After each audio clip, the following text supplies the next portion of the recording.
Alors, les facteurs d'attractivité, vous le voyez, ne serait-ce qu'aujourd'hui, c'est évidemment l'ensoleillement en premier. Alors, des fois, on a l'impression que c'est réducteur, mais pas du tout. 300 jours de soleil, c'est important. Ensuite, évidemment, c'est une ville très attractive parce que c'est une ville jeune. C'est une ville très jeune puisque dans la population, 40% à 30 ans. Et la ville de Montpellier est représentée par une jeune femme active de 30 ans. Et cela donne une image encore plus sereine et attractive de la ville de Montpellier. Et puis, effectivement, en plus, son attractivité, elle est due au fait qu'étant métropole, nous avons eu la labellisation French Tech. Cette labellisation French Tech nous a permis d'avoir 7 réseaux thématiques sur 9. C'est nous qui avons le plus de réseaux thématiques au niveau de toutes les métropoles. Et cela est important, ça représente l'écosystème montpelliérain. Énormément de TPE, de PME très actives. Et cette attractivité, évidemment, nous a permis d'avoir ces 7 réseaux thématiques, mais également au niveau des levées de fonds, nous sommes deuxième après Paris au niveau du Pass French Tech. C'est pas rien, nous avons 38 entreprises labellisées Pass French Tech, deuxième après Paris. Quand on fait le pourcentage des entreprises à Paris, des entreprises à Montpellier, on peut se dire, alors eh bien, l'attractivité, les entreprises veulent venir s'installer sur Montpellier, et évidemment, à nous de répondre positif, parce qu'une entreprise qui s'installe, il faut qu'elle soit logée et qu'elle puisse travailler. Et ça, c'est vraiment un problème urbain très important. Alors, ce SCOT, donc, révisé de 2006, que nous avons voté d'ailleurs hier soir au conseil municipal à l'unanimité, les enjeux sont très importants parce que ce SCOT, vous le savez, donne les grandes orientations pour les 50 ans à venir. Donc c'est un engagement quand même de réflexion. D'ailleurs, tous les acteurs qui ont été autour de la table, que ce soit les maires, que ce soit le département, la région, tout le monde a travaillé de façon à le rédiger d'une manière, je dirais, vraiment citoyenne et conviviale. Ceci est très important. Et ce SCOT de 2006, avec un engagement qu'on a tenu et un protocole d'accord qu'on a signé à la Chambre d'agriculture, nous a permis de réserver 2/3 au domaine agricole et espaces naturels et 1/3 pour l'urbanisation. C'est un engagement très fort, sachant que nous avons une attractivité, une économie qui va en augmentant. Donc il va falloir savoir construire la ville sur la ville, entre autres. C'est les projets que nous avons présentés tout à l'heure d'ailleurs. Et ce protocole et ce SCOT que nous avons réalisé, nous en sommes très fiers parce qu'il correspond complètement à la politique d'écologie que veut instituer et mettre en place Philippe Sorel sur le territoire de Montpellier Territoire. Ce Montpellier Territoire que nous travaillons évidemment avec les communautés de communes environnantes et les agglomérations environnantes. D'ailleurs, ce SCOT ne pourrait pas avoir lieu si les communautés de communes environnantes et les agglomérations ne le validaient pas aussi, parce qu'il y a cette notion de territoire qui est importante, de travailler ensemble avec les territoires environnants. Alors, bon, Montpellier, Chantal vient de le dire, c'est une ville qui attire. Et c'est important de le signaler. Plus de 6 000 nouveaux habitants par an, ce qui nous engage en réalité à construire près de 5 à 6 000 logements par an sur notre territoire. L'important pour nous aujourd'hui, et sous l'impulsion de Philippe Sorel et de Chantal Marion, c'est de produire une ville aimable. Alors c'est vrai que ce projet urbain, il est ancien. Il a démarré dans les années 80, ce projet urbain qui menait progressivement Montpellier vers la mer. Eh bien, ce travail, nous le poursuivons. Maintenant, avec les évolutions technologiques, mais aussi une prise en compte de plus en plus sensible de notre environnement, nous sommes ici à Montpellier sur la Méditerranée. Cette mer au milieu des terres, très particulière, où nous avons bien sûr des risques naturels, très importants que nous devons prendre en compte, mais également beaucoup d'atouts, et Chantal vient de le dire, ce qui fait que nous sommes aussi attractifs. Eh bien, notre travail aujourd'hui, c'est d'investir seulement 1/3 de l'espace, les 2 autres tiers étant laissés à la nature. Et ce tiers de l'espace, on l'aménage de manière extrêmement sensible, au plus près des habitants, en réalisant des quartiers sur lesquels nous retrouvons cette mixité fonctionnelle que tout le monde connaît, dans laquelle on a du logement mixte. Mais c'est très important du logement pour loger tous les Montpelliérains, quel que soit leur niveau de revenu. Nous trouvons du logement social à hauteur de 30%, c'est le PLH qui nous donne cette indication, mais également du logement abordable, sur lequel nous travaillons très particulièrement ici à Montpellier, à hauteur de 20%, c'est 1000 logements par an que nous avons l'ambition de réaliser. Et ce logement abordable, il doit permettre de garder les familles qui naturellement pour avoir envie de se déplacer, d'aller un peu loin sur la métropole ou en dehors de la métropole pour essayer de trouver un terrain, une maison.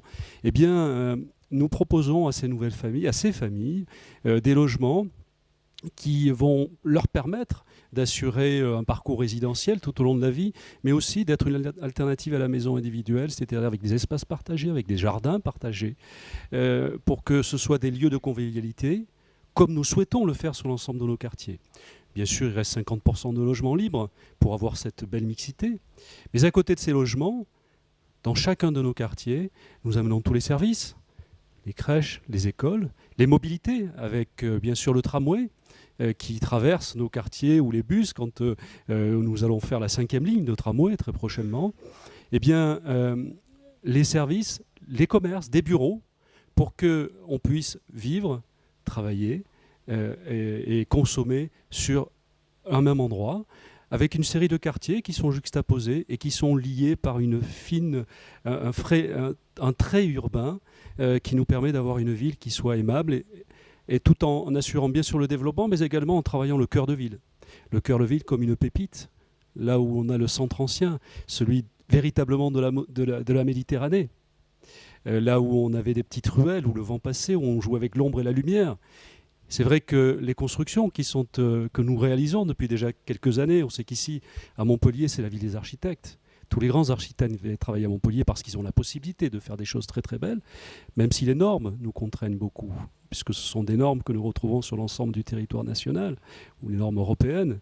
Eh bien, malgré ces normes, nous travaillons sur la production d'une ville qui est aimable, avec des endroits où on va dehors, on va dedans, des grands espaces publics de partage et de collaboration. Et nous le faisons également au centre-ville en faisant en sorte que cette ville soit une pépite, en travaillant les commerces de rez-de-chaussée pour en faire des traits commerçants pour que la population, les habitants puissent aller dans la ville, mais également en régénérant la ville chaque fois qu'on c'est possible, en investissant de grands terrains qui sont libérés soit par l'armée, soit par la SNCF. Nous le faisons, nous avons présenté un certain nombre de projets ce matin. Et puis la ville moderne, la ville du XXIe siècle avec le quartier Cambacérès, qui sera l'entrée de Montpellier avec la nouvelle gare Sud de France. Et bien là, nous allons montrer toute la modernité, les entreprises du numérique, la French Tech, les écoles, et puis tout cela mixé dans un paysage où on trouve des écoles, des entreprises qui peuvent être incubées, des entreprises qui sont là dans un écosystème, et puis du logement, des commerces, des services, pour que la ville soit aimable aux habitants de Montpellier, qu'ils soient déjà là, ou ceux qui vont arriver. De toute manière, dès que Philippe Sorel a été élu maire, puis président de l'agglomération de Montpellier, la première chose qu'il a voulu faire, c'est de créer la métropole. Donc on a créé la métropole, il a été président de la métropole, et cela est important parce que cela nous a permis d'avoir la labellisation French Tech, mais également la labellisation Montpellier Capitale Santé. Donc avec Toulouse, pas de rivalité. Toulouse a Airbus, nous avons, je vous le disais tout à l'heure, des TPE, des PME, mais très très attractif. Nous ne sommes pas une ville de province, Montpellier. Nous sommes la 7e ville de France. Nous sommes passés devant Strasbourg. Donc avec Toulouse, nous sommes complémentaires. Nous sommes complémentaires pour la French Tech, entre autres, nous travaillons ensemble.